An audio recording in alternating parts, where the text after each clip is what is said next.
Hello दोस्तों, कैसे हो? आपका स्वागत है त्रिपान स्टडी सेंटर में। आज जो हम करने जा रहे हैं ज्योग्राफी के चैप्टर, यानी ज्योग्राफी जो भूगोल है, ये अत्यंत महत्वपूर्ण चैप्टर होने वाला है, क्योंकि इसमें हम भूगोल के विषय में बहुत ही विस्तार पूर्वक चर्चा करेंगे। चलिए देखते हैं हमारा आज टॉपिक क्या है। Earthquake. What do you mean to the earthquake here? You know that is a simple word, earthquake. You have probably seen to television news account of disaster is the earthquake and destructions causing by them. And the earthquake is the motion of the ground surface ranging from to the faint tremors to be wild motion capable of shaking a building apart.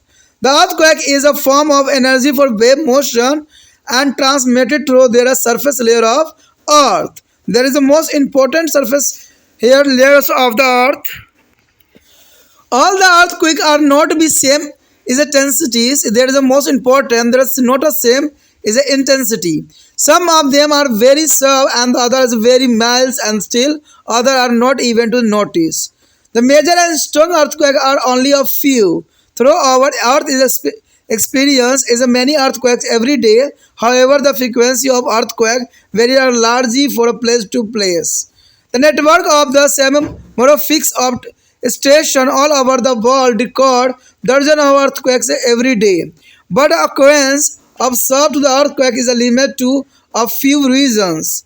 The instrumentals use of recording to earthquake is known as the seismographics. There are seismographics is the most important. Seismos is a Greek word which means to the earthquake. The point within the earth is a crust where to the earthquake is originate is called a focus. It is also referred to the semi-mixed focus is generally lies within the depth of the 60 kilometer in the earth crust. The point is vertically above their focus on the earth as a surface is known as the epicenter. That is the most important here. The point of vertically above the focus on the earth as a surface is known as the epicenter. The impact of the earthquake is carried from the point of its origin by earthquake wave. The earthquake wave is originating from to the focus travel in all direction, but their intensity is their highest at the epicenter, and that is why to the maximum destruction occur at the around the epicenter. There is a figure in the intensities of vibration decreasing as one move away from to the epicenter in all the direction. Here show the focus and epicenter of the earthquake. There is the earth and the focus crust and earth surface and epicenter. There is the epicenter is the most important here. The epicenter is a shake for the other side of is the earth surface. There is crust and focus only. The most important point here, earthquake is a motion of ground surface, the ranging from a faint turf to the valid motion and capable of the shaking of buildings apart. And the next here, a seismographics is the instrument used by recording of earthquake. Seismographics is the instrument used for the recording of earthquakes, and focus is the point within the earth as a crust where the earthquakes originate. And the epicenter is the point on the earth's surface is vertically above the focus. A cases and effect of the earthquake. There is the next important point here, the case and effect of the earthquakes. The faulting and displacement of the rock stair are the main case of the earthquake. Some example of this type of earthquake are San Francisco as the earthquake of California in 1906, and the Assam earthquake is in 1951. The Bihar earthquake is in 1935. That is the most important earthquake in their world. The second important case lies in the phenomenon of volcanic eruption. The violent volcanic eruptions is put even to the solid rock under to great stress. It is a cause of vibration in the earth is crust, but these earthquakes are limited to be the area of volcanic activity. It is an important example is the earthquake which continued for the 6 days of preceding the eruption of the Manas Low is a volcano of the Hawaii Island is 1868. 1868 there is the most important. The minor earthquake is often is a company or the result of landslide. is a seepage of the water causing their escapes of the earth of the caverns and the underground is a mines and tunnel. There is a list of the damaging of earthquake. The violent earthquakes are generally very distressing and there may be themselves cause a landslide and dammings of the rivers course and occurrence of the fault and the sometimes in the depression leading to the formation of the lakes. On the earthquake is often formed to the crack and fissure in the earth as a crash. Is a change the drainage of system on the area as was the witness to the Assam after its 1951. There is 1951 earthquake. The earthquake is also the case of vertical and horizontal displacement of rock stirred along the fault line.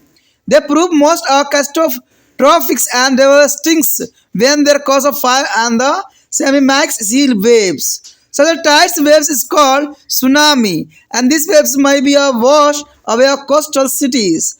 Buildings and bridge is a collapse as a causing a death of a thousand of people.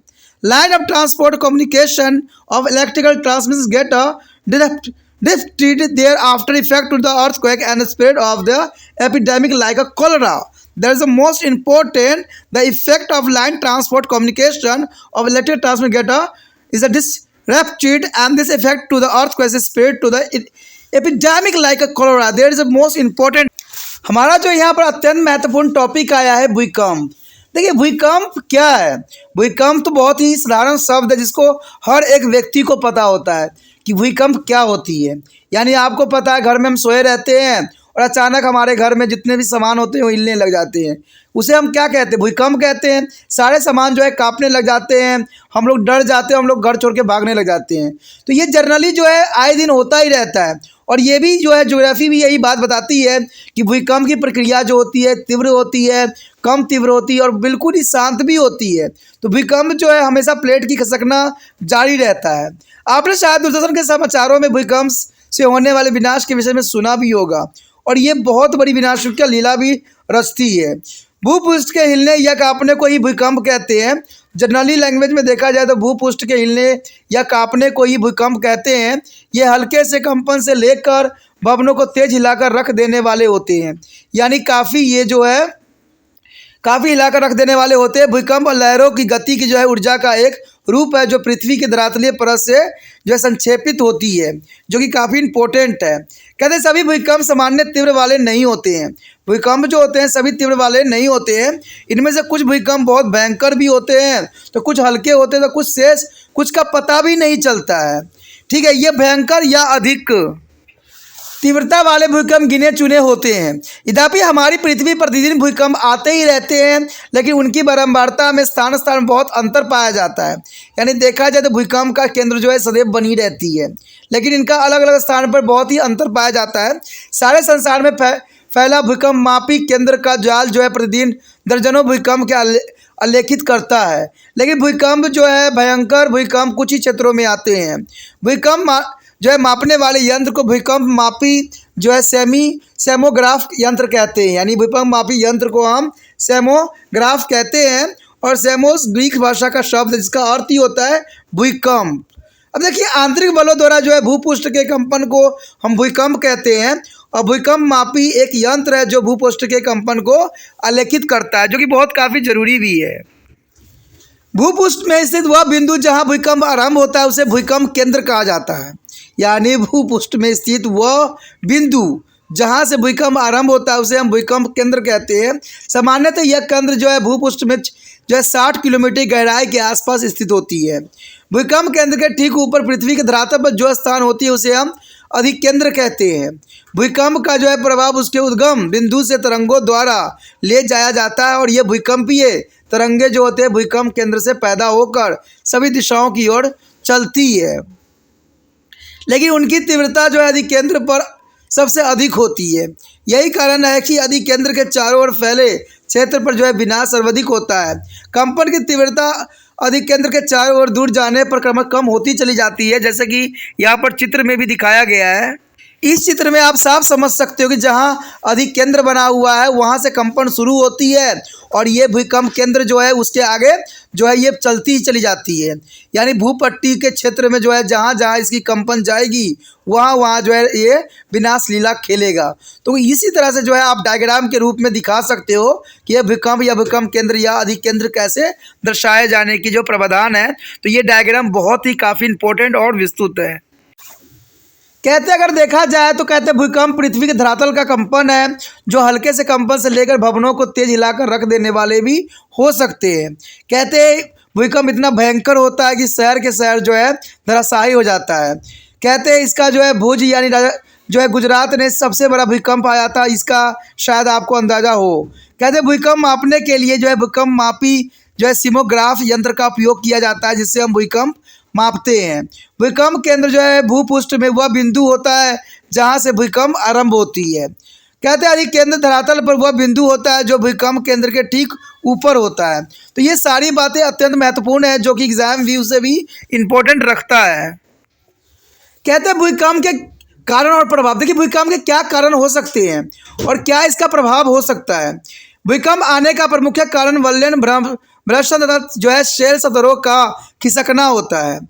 कहते हैं California के सामने जो Francisco में जो 1906 तथा असम में 1951 में तथा बिहार में 1935 में आए भूकंप इस प्रकार के भूकंपों का उपयुक्त उदाहरण है। तो ये सारे के सारे भूकंप जो थे काफ़ी इंपॉर्टेंट थे जो कि काई मानने में जो है बहुत काफ़ी तबाही किया था। भूकंपों के आने का दूसरा प्रमुख कारण जो होता है ज्वालामुखी उद्भेदन। कहते ज्वालामुखी के भयंकर उद्भेदन में ठोस पदार्थों का अधिक दबाव पड़ता है और इसे जो है भूपृष्ठ पर जो है कंपन पैदा करती है। लेकिन इस प्रकार के भूकंप जो है ज्वालामुखी प्रक्रिया के क्षेत्र तक ही सीमित रहते हैं। हवाई द्वीप समूह में जेमनालोस ज्वालामुखी के 1868 में हुए उद्भेदन में जो है पूर्व 6 दिन तक इस क्षेत्र में लगातार आए भूकंप इस प्रकार के भूकंपों का प्रमुख उदाहरण है। कहते हैं हल्के या जो है सीमित प्रभाव वाले भूकंप के आने के कारणों में भूस्खलन, जल के रिसने से भी खानों और सुरंगों और कंदराओं की जो है छतों की सेलों का टूट कर गिरना शामिल होता है। इससे भी भूकंप आती है। आपने देखा होगा कि कोई पहाड़ गिरता है तो उससे भी काफ़ी जो है कंपन हो जाती है और इस प्रकार के भूकंप से क्षति बहुत ही कम होती क्योंकि ये कुछ ही क्षेत्र में जो ये होते हैं इसलिए इसका जो है क्षति बहुत ही कम होती है। कहते हैं भयंकर भूकंप सामान्यतः अधिक विनाशकारी होती है और इस प्रकार के भूकंप से जो है भूस्खलन, नदियों के मार्गों का जो है रुक जाना तथा बाढ़ के आने की घटनाएं घटित हो जाती है। कभी कभी जो है भूमि के धंस कर जो है जाने से जो है झीलें बन जाती है और भूकंपों के आने से जो है दरारें पड़ जाती है।